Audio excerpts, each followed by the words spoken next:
For an unbelievable 7th week in a row, Empire ratings surged to 13.8 million viewers. That's up from last week's 13 million viewers and up from the previous week, 12 million. And this is all without counting DVR viewings. I had a chance to interview Malik Yoba, who plays Vernon Turner on Empire. Let's see what happens once I get him off the record. What do you think has made the show Empire such a success?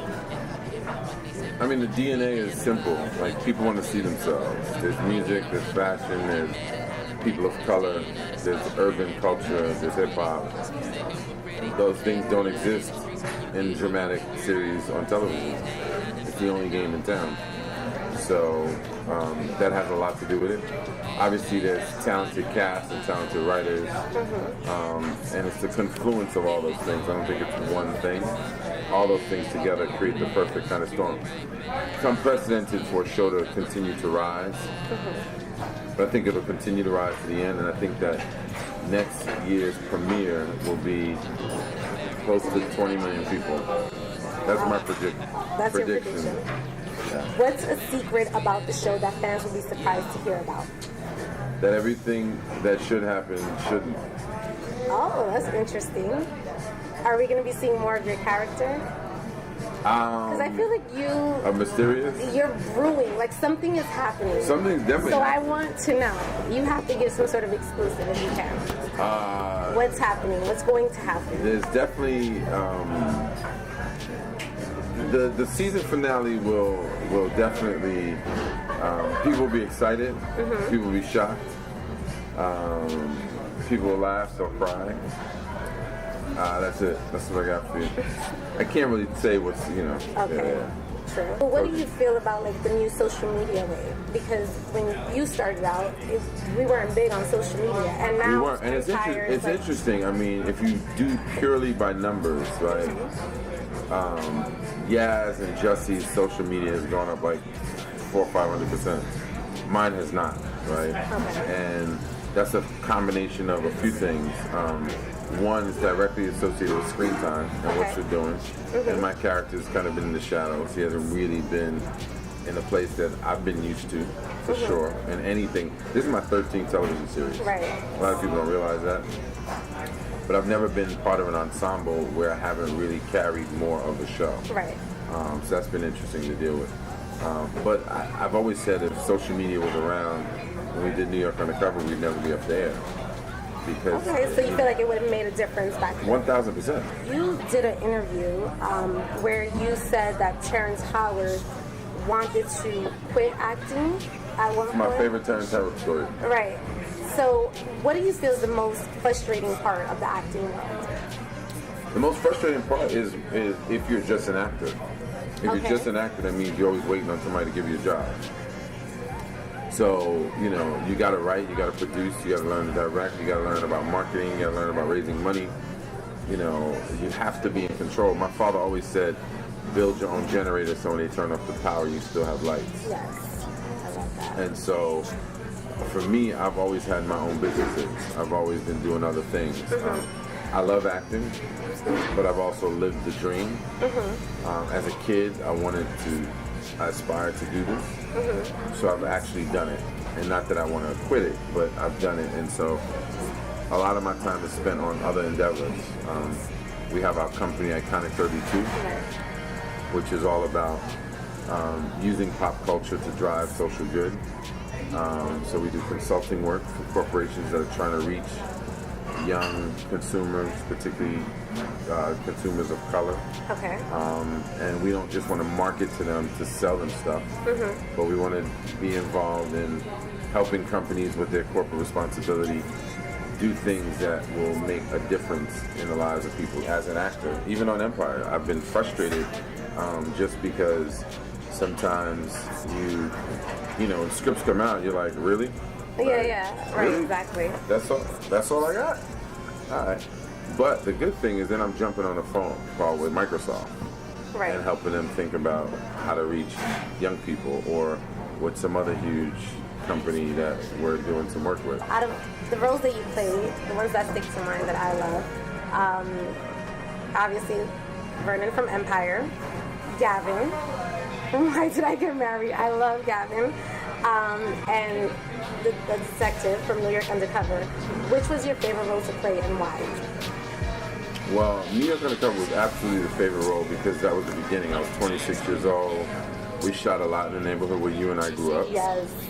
I was really proud, like, to represent a young black dude from the hood. Mm-hmm. Like, and I'm officially, like, so throwing on a pair of Timbs was deliberate. Mm-hmm. Throwing on an army jacket, you know, just throwing on another Adidas or Shelter, like, those were things that were iconic in the community I grew up in. And I remember, like, one day I had these Adidas on. They were high top, like, patent leather joints that I wish I could have gotten when I was younger. And now here I am doing New York Undercover. And I remember Michael D. Lorenzo was like, yo, you going to wear those sneakers? I was like, that's because you don't know what's up. Exactly. Because people that know what's up, and then see these and be like, yo, he's wearing those. Like, that was, you know. You came from a rough neighborhood. Huh? Arguably, yeah. Yeah, right? So what was, like, the biggest trauma in your life that you overcame? Because I read something. Getting shot? I don't want to take you too deep into, you know, what happened. But just explain to me, what have you learned from that? Because some people, when they go through traumatic experiences, they're like, now I really got to live my life because I just saw my life pass me by, you know? You do see your life flash before your eyes. That is true.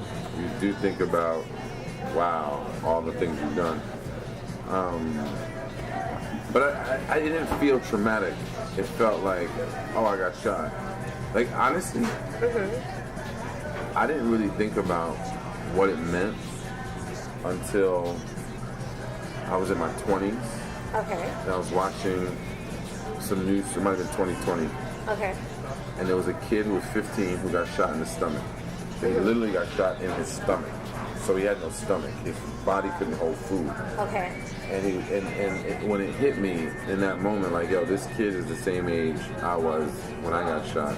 Because I got a grazed wound and I was incapacitated. I was in the hospital for one night and everything went on. You know, I didn't feel a lot of pain. It didn't really disrupt my life, so it didn't feel traumatic. But it was the idea that if it was a half inch over, I'd be paralyzed from the neck down. That's real. Or I would have been dead. I can imagine that you would have to think about that on an everyday basis. Yeah, like if it was a quarter of an inch over, it would have been quadriplegic, paralyzed from the neck down. Okay. Half inch, it would have been dead. So sometimes when I do see someone who is a quadriplegic in a wheelchair or whatever, I do think about that, yeah. Now we're going to switch gears a little bit. Let's go off the record. If they could remake the show New York Undercover, who would you want to play your character? And why? No one. No, you never know. I mean, there may be some. No, there's been talk of a reboot, but no, that I never even thought about that. Okay. Now you're from Harlem. I want you to play my character. How about that? I can do it. On your good side? On my good side, exactly. Now you're from Harlem. We're from Harlem. Right. Favorite spot to eat in Harlem? I don't have one. Oh, well, Patsy's Pizza. Oh, you know what? I thought about that, but then I said Haji's. She went to Haji's. Haji's. What are your secrets to building a successful empire? Well, for me, I go back to my father's quote, build your own generators when they turn up the power, you have lights. But the real secret is persistence, because every single day you are getting knocked down. Every single day people are saying no. Every single day, even when they say yes, they really mean no. And sometimes you can be going along with yes, and then they change their mind. And to be able to get up every single day and fight for decades. Like, it's easy when you're in your 20s, or your teens. Like, I ask my kids every day, how was your day today? It was good. Everything is fine. And I tell them, celebrate that you can say your day was good today. Right. Because when the more responsibilities happen and life happens, this world will beat you. So I think faith is really important. I think you have to have faith, I'd say, in anything. But personally, I know the God that I serve, and that's really important, because man will do this on you, but God's love is constant. And I feel like it's about, the older I get, it's about getting more and more and more deeply aligned with that. Because for me, entertainment has never been my purpose. Right. It's been a platform. The purpose has always been service. Okay. The purpose is Iconic 32. Building my own empire is about building this company that is designed on purpose. It's not designed just for profit. Right. It's designed to make a difference. And when you move from that, or move on that intention, you can manifest things very differently. It's not true for everybody. Everybody has their own path. Some people are just driven by money, and that's fine for them. It's just never been my thing.